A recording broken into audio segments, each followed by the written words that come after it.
पूरे दिल्ली एनसीआर और हरियाणा में सनसनी मचा दी। ग्लैमर वर्ल्ड का हिस्सा रही दिव्या के गैंगस्टर संदीप गाड़ोली के साथ नाजायज संबंध थे। दरअसल दिन था 1 जनवरी 2024 का, जब दिव्या नए साल का जश्न मनाने के लिए घर से निकली, लेकिन फिर कभी वापस घर नहीं लौटी कि वो उन्हें धमकियां ना दे, क्योंकि वो और रुपए नहीं दे सकेंगे। लेकिन इस बार दिव्या की डिमांड 30 लाख रुपए की थी। पुलिस ने सबसे पहले ये देखने के लिए रिसेप्शन का सीसीटीवी फुटेज निकाला कि दिव्या वहां आई भी थी या नहीं। दिव्या ने उन्हें बताया कि वो समलैंगिक है और उसे लड़कियों में दिलचस्पी है, वो किसी लड़की से मिलना चाहती है। ये सुनते ही अभिजीत ने दोपहर 3:30 बजे अपनी दोस्त मेधा को कॉल करके होटल बुला लिया।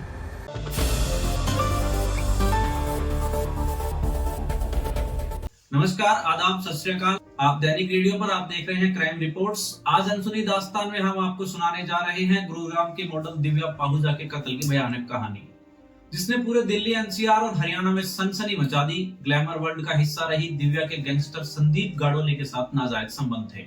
हालांकि किसी को अंदाजा नहीं था कि यह रिश्ता इतना भयावह मोड़ ले लेगा, जिसके तार ब्लैकमेलिंग, समलैंगिकता और साजिशों के जाल से बुने हों।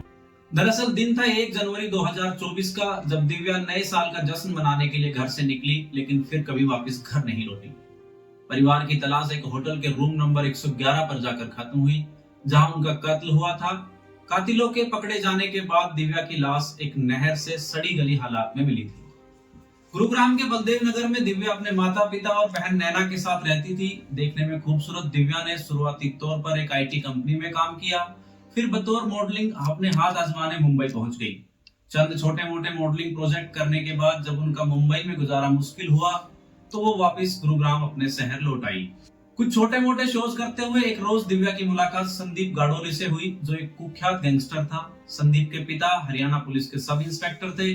समय के साथ संदीप ने पूरे हरियाणा में अपनी गुंडागर्दी और हत्या कर क्रिमिनल वर्ल्ड में ऐसा नाम बनाया कि पूरे दक्षिण हरियाणा और दिल्ली से उसे रंगदारी मिलने लगी। फिल्मी स्टाइल से वो अपनी ऐशो आराम की जिंदगी जीने लगा। उसकी इसी लाइफस्टाइल पर फिदा होकर दिव्या उसे पसंद करने लगी। चंद मुलाकातों के बाद ही 21 साल की दिव्या गैंगस्टर के साथ रिलेशनशिप में आ गई। अब दिव्या सबसे पहले तब सुर्खियों में आई जब 7 फरवरी 2016 को उनके बॉयफ्रेंड और गैंगस्टर संदीप गाड़ोली का मुंबई में एनकाउंटर हुआ। अब रिलेशनशिप में आने के बाद दिव्या और संदीप लिव इन में रह रहे थे, लेकिन समय के साथ दोनों के रिश्तों में खटास आई। दोनों आपस में जमकर झगड़ने लगे, जिसके चलते चंद महीनों में ही दोनों एक दूसरे से अलग हो गए। वहीं दूसरी तरफ हरियाणा पुलिस संदीप की तलाश में थी। उसने संदीप तक पहुंचने के लिए दिव्या को निशाना बनाया। रिपोर्ट्स में यह भी रहा कि जिस समय मुंबई एयरपोर्ट के मेट्रो होटल में संदीप का एनकाउंटर हुआ, उस समय दिव्या उसके साथ ही थी। उन्होंने ही पुलिस को संदीप के होटल में होने की जानकारी दी थी। संदीप का एनकाउंटर कई वजहों से विवादों में भी रहा था। हरियाणा पुलिस ने दावा किया कि जिस समय वो संदीप पर सरेंडर करने का दबाव बना रही थी, उस समय उसने पुलिस पर हमला किया और जवाबी हमले में 3 गोलियां लगने से मारा गया। जबकि मुंबई पुलिस ने जांच में पाया था कि एनकाउंटर के समय संदीप निहत्था था। ये एनकाउंटर पूरी तरीके से फेक था। रिपोर्ट्स ये भी थी कि हरियाणा पुलिस ने अंडरवर्ल्ड के दबाव में इसे अंजाम दिया। नतीजन एनकाउंटर में शामिल पुलिस कर्मियों और इंस्पेक्टर प्रद्युमन यादव को अरेस्ट कर लिया गया। वहीं इस मामले में शामिल होने पर दिव्या की भी गिरफ्तारी हुई थी। आरोप साबित होने पर उन्हें 7 साल की सजा हुई और जून 2023 में दिव्या जमानत पर बाहर आई। संदीप गाड़ोली की कहानी फिर कभी। आज ये दिव्या हत्याकांड की कहानी है। संदीप गाड़ोली को लेकर मैं फिर एक वीडियो बनाऊंगा। जैसा कि साल 2016 में जेल से निकलने के बाद दिव्या पाहुजा की जून 2023 में 30 साल बड़े अभिजीत सिंह से मुलाकात हुई। अभिजीत रईस, शादीशुदा और गुरुग्राम के सिटी पॉइंट होटल का मालिक था। अभिजीत से मुलाकात के बाद फिर एक बार दिव्या पाहुजा की जिंदगी लग्जरी हो चुकी थी। वो उन्हें महंगे महंगे तोहफे दिया करता था, आईफोन तक शामिल थे। कई बार दिव्या ने अभिजीत से रुपए भी लिए। दोनों मुलाकात अक्सर अभिजीत के साउथ एक्सटेंशन घर में या गुरुग्राम के होटल में करते थे। अपने होटल सिटी पॉइंट का कमरा नंबर 114 भी अभिजीत ने अपने लिए हमेशा बुक रखा, ताकि दोनों जब भी मिले उस कमरे में ठहर सके। वहीं चंद महीनों में ही दोनों का ये रिश्ता भयानक मोड़ लेने लगा, जब दिव्या के पास अभिजीत की कई प्राइवेट फोटोज थी, जिनके जरिए वो अक्सर ये धमकियां देती थी कि अगर अभिजीत उसकी डिमांड पूरी नहीं करेगा तो वो उनकी सभी तस्वीरों को उनके परिवार तक पहुंचा देगी।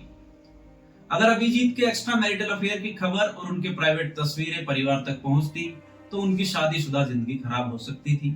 इस डर से वो अक्सर दिव्या को मुंह मांगी रकम दे दिया करता था, लेकिन ये सिलसिला समय के साथ उनकी बर्दाश्त की हद से बाहर जाने लगा। अभिजीत ने कई बार दिव्या से रिक्वेस्ट भी की कि वो उन्हें धमकियां ना दे, क्योंकि वो और रुपए नहीं दे सकेंगे, लेकिन इस बार दिव्या की डिमांड 30 लाख रुपए की थी। यही सब चलते हुए दिन आया 1 जनवरी 2024 का, जब दिव्या पाहुजा नए साल का जश्न मनाने के लिए साउथ एक्सटेंशन वाले फेज 1 के J1 स्थित घर पहुंची। न्यू ईयर पार्टी में अभिजीत के दोस्त बलराज, रवि बंगा, परवेश और मेधा भी मौजूद थे। सभी ने देर रात तक पार्टी की और फिर मेधा वहां से निकल गई। मेधा के निकलने के बाद फिर दिव्या ने पैसों की बात छेड़ी। अब दोस्तों के सामने ये बात ना निकले, इसलिए अभिजीत ने दिव्या को घर से दूर ले जाना बेहतर समझा। अभिजीत, बलराज और दिव्या देर रात 3:15 बजे अपनी मिनी कूपर कार से घर से होटल के लिए रवाना हुए। तीनों करीब 4 बजे होटल पहुंचे। जब रिसेप्शन पर उनके पसंदीदा रूम 114 की चाबी नहीं मिली, तो कुछ देर इंतजार करने के बाद रूम नंबर 111 खुलवा लिया गया। अभिजीत और दिव्या कमरे में चले गए, जबकि बलराज वापस वहां से अपने घर के लिए लौट गया। अब अगले दिन शाम करीब 6 बजे अभिजीत उस कमरे से बाहर निकला। हालांकि वो उस वक्त पूरे नशे में था। उन्होंने पहले अपने होटल स्टाफ हेमराज और प्रकाश से कमरा नंबर 114 खुलवाया और फिर रिसेप्शन में आकर कहा कि ऊपर कमरे में एक लाश पड़ी है, मेरे हाथों से मर्डर हो। उन्होंने स्टाफ से कहा कि जाओ रूम की सफाई कर दो, और ये कहते हुए वो होटल से बाहर निकल गए। होटल में लाश होने की बात सुनते ही स्टाफ डरने लगा और स्टाफ ने सबसे पहले अनुज को कॉल किया। अनुज वो जिसे कुछ समय पहले अभिजीत ने अपना होटल लीज पर दिया था। अब अनुज किसी भी तरह के कानूनी पचड़े में नहीं पड़ना चाहता था। उसने ऐसे में स्टाफ को बोला कि आप पुलिस को खबर करो। देर रात जब पुलिस पहुंची तो स्टाफ ने बताया कि अभिजीत रूम नंबर 114 में थे। जब पुलिस कमरे में पहुंची तो देखा वहां कुछ नहीं है, ना कोई लाश थी, ना सुराग। पुलिस ने समय बर्बादी के लिए स्टाफ को फटकार लगाई और निकल गई। अब कुछ समय बाद अभिजीत दोबारा होटल आए। इस बार उनके साथ उनके दोस्त बलराज और रवि बंगा भी थे।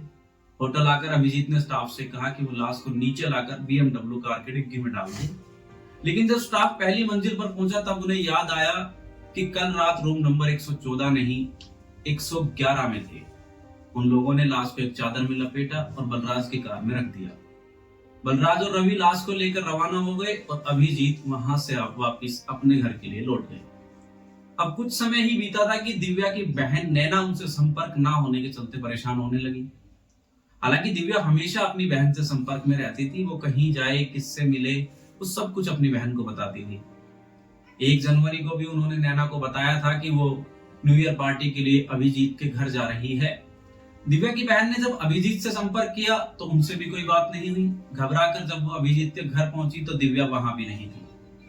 आखिरकार बहन के लिए फिक्रमंद नैना ने सीधे पुलिस स्टेशन पहुंचने की कवायद की। पुलिस इस बार तलाशी लेने के लिए सीधे खुद गिरिग्राम के सिटी पॉइंट होटल पहुंची। वहां होटल जहां चंद घंटों पहले ही पुलिस ने तलाशी ली थी। पहले तो होटल स्टाफ कहानियां बनाता रहा, लेकिन जब सीसीटीवी फुटेज निकालने पड़े तो नतीजा चौंका देने वाला सामने आया। पुलिस ने सबसे पहले ये देखने के लिए रिसेप्शन का सीसीटीवी फुटेज निकाला कि दिव्या वहां आई भी थी या नहीं। फुटेज में दिव्या रिसेप्शन से रूम नंबर 111 में जाती हुई दिखाई दी। जब कमरा खोला गया तो मंजर दिल दहला देने वाला था। फर्श पर खून था और कमरे की हालत बेतरतीब थी।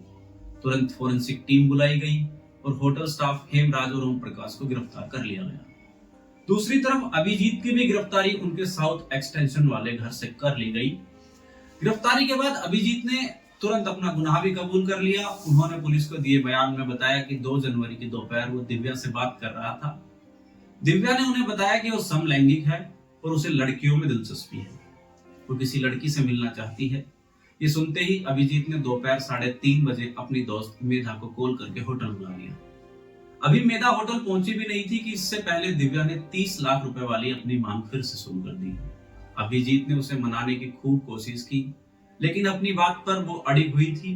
दोनों के बीच अनबन इतनी बढ़ी कि नशे और गुस्से की हालात में अभिजीत ने अपना आपा खो दिया और दिव्या के सिर पर गोली मार दी। गोली लगते ही दिव्या जमीन पर गिर पड़ी और फर्श पर खून ही खून फैल गया। अब कत्ल के बाद अभिजीत को कुछ समझ नहीं आया। कुछ देर तो वो कमरे में लाश के साथ बैठा रहा, लेकिन उसके बाद उसने होटल स्टाफ से सफाई के लिए कहा और फिर अपने दोस्तों को लाश ठिकाने के लिए बुला लिया। अभिजीत के दोस्तों ने दिव्या की लाश 2 जनवरी को संगरूर के भाखड़ा कनाल में फेंकी थी, जिसे 10 दिनों की मशक्कत के बाद ढूंढ लिया गया। अब इस मामले में अभिजीत, उनके स्टाफ हेमराज, ओम प्रकाश, वकील बलराज, पीएसओ परवेश, रवि बंगा और मेधा की गिरफ्तारी हुई थी। हालांकि फिलहाल ये कोर्ट में ये केस है, इस मामले की सुनवाई चल रही है, लेकिन ये कहानी बताती है कि नाजायज रिश्तों का अंत हमेशा बुरा ही होता है। ये थी दिव्या पाहुजा के कत्ल की कहानी। ऐसी ही किसी कहानी के साथ फिर हाजिर होऊंगा, मेरे यानी कृष्णा अवतार दत्त के साथ। आप देख रहे थे दैनिक रेडियो पर क्राइम रिपोर्ट।